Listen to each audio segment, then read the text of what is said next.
Justice should not only be done, but should also be seen to be done.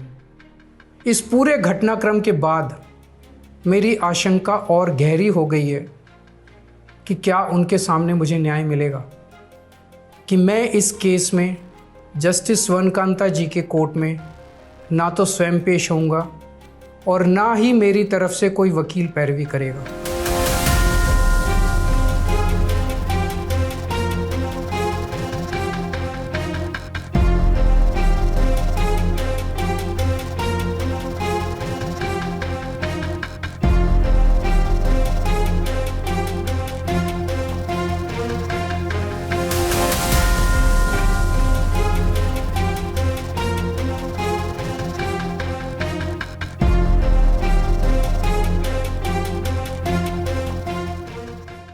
ऐसी दुविधा के मौके पे बापू ने हमें सत्याग्रह का रास्ता दिखाया।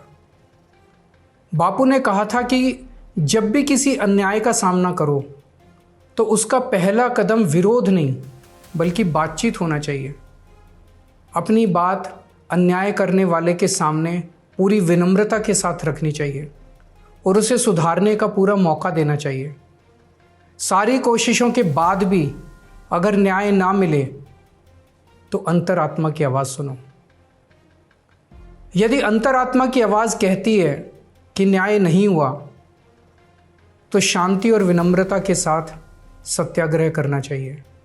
बापू के दिखाए रास्ते पर चलते हुए सत्याग्रह की भावना से अब मैंने फैसला किया है कि मैं इस केस में जस्टिस स्वर्णकांता जी के कोर्ट में ना तो स्वयं पेश होऊंगा और ना ही मेरी तरफ से कोई वकील पैरवी करेगा।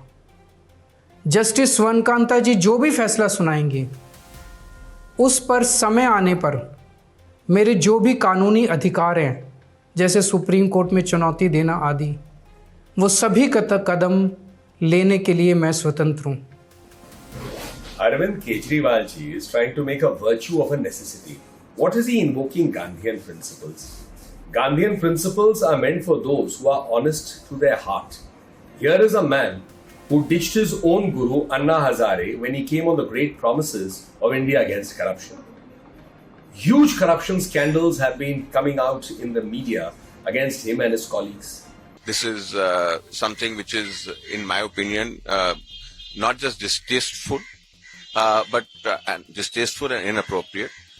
But something which would not yield for him a result which can on any parameter be favorable. And why I say so, he is basically aggrieved by the dismissal recusal. Now the recusal is premised on the fact that the judge is biased and may not be objective in the assessment. The best way to prove that case is to appear in that matter, advance arguments which are valid, and risk an outcome which the recusal anticipated.